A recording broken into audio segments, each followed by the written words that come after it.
Hey everybody, this is Dominick Leslie here with a little tutorial on some of the things that I'm practicing this summer with all of this time at home during the quarantine. So one thing I've been doing a whole lot of is just sort of systematically going through all of my old voice memos on my phone and just learning all of the stuff on there. There were so many awesome tunes and different ideas here and there that I've been recording at different festivals and music camps and just hanging out with friends over the years. And so now that I have all this time, it's a great opportunity to go back and learn all of that stuff from all of those previous jam sessions and hangs. And about 4 years ago, I got to go over to Sweden with Tristan Claridge, and we got to visit some of our favorite Swedish musicians, Lena Jonsson, who's also participating in this, and Erik Ronström.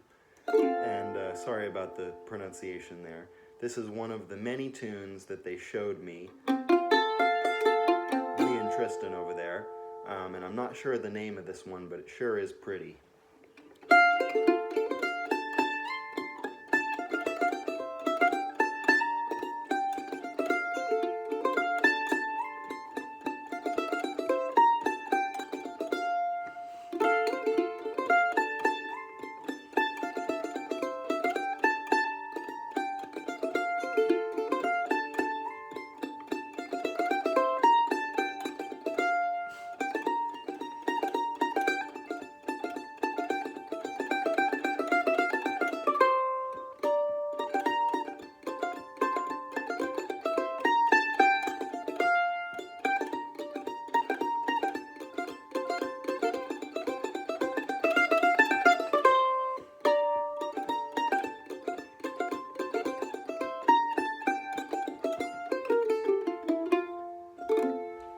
So that's a polska, which is in a big 3 meter, you know. 1, 2, 3, 1, 2, 3.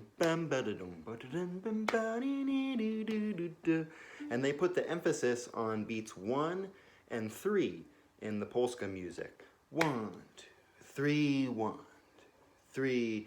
And everything that happens in between in the beat 2 space is sort of it's different depending on where you go in Sweden. People speak with different dialects in the fiddle music, just like they do over here. So another thing I've been working on a little bit this summer so far is the polyrhythms. Polyrhythm means 2 rhythms happening simultaneously, and there's lots of really cool ones that have been kind of exploding my brain as I work on them. But one of the simpler ones that I think is really important to work on and know on a deep level if you're, especially if you're involved in folk music, bluegrass, old time, new acoustic, or jazz, or really anything. I think it's one of the most basic rhythmic feels and polyrhythms that exists in music is the 2/3 or 3/2, however you want to look at it. And you've probably heard and felt this one many times before, and here's a little example of that.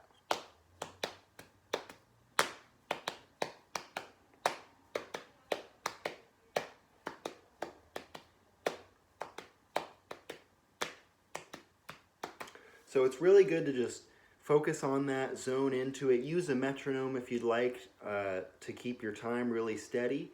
And I think that's another important note, is to use a metronome and also not use a metronome. So you know that you're using integrity and keeping up with the metronome when you're using it. And then since you've done that practice, you can also shut it off and really focus on just strengthening your own basic sense of pulse without the metronome, so you're not too reliant on it. But back to the 2/3 thing, there's a few little sort of tips or tricks that you can use in your head to remember the rhythm. And one of them is hot cup of tea, hot cup of tea, hot cup of tea, hot cup of tea, hot cup of tea, hot cup of tea.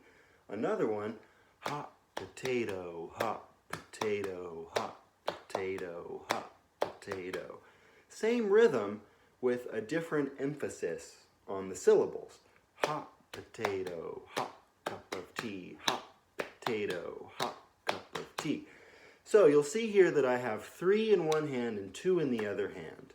And while doing this exercise, once you feel like you really got in the flow, what's good to do is focus on each hand individually and be able to count along with one or the other, and then switch to the other hand.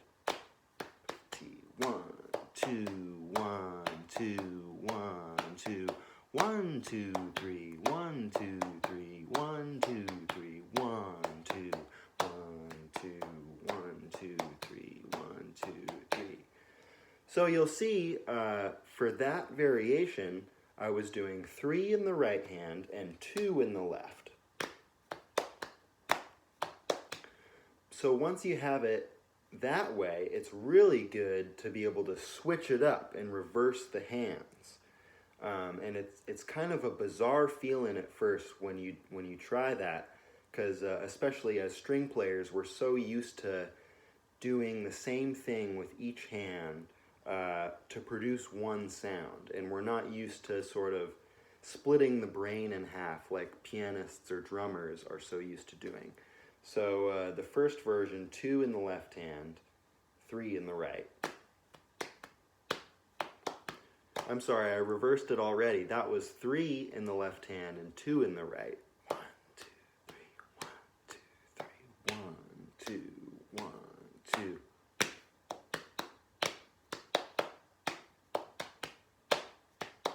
1, 2, 3, 1, 2, 3, 1, 2, 3, 1, 2, 3, 1, 2, 1, 2, 1, 2, 1, 2. Switch on.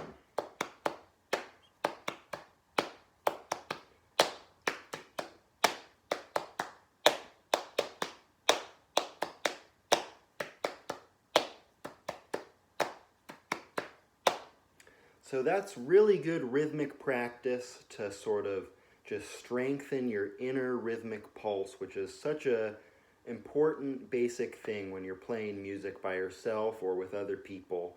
And I really like to just kind of sit by myself and meditate on these different rhythms until they become a part of you, like Brother Matt Hartz was mentioning in his. So I encourage you to try this out.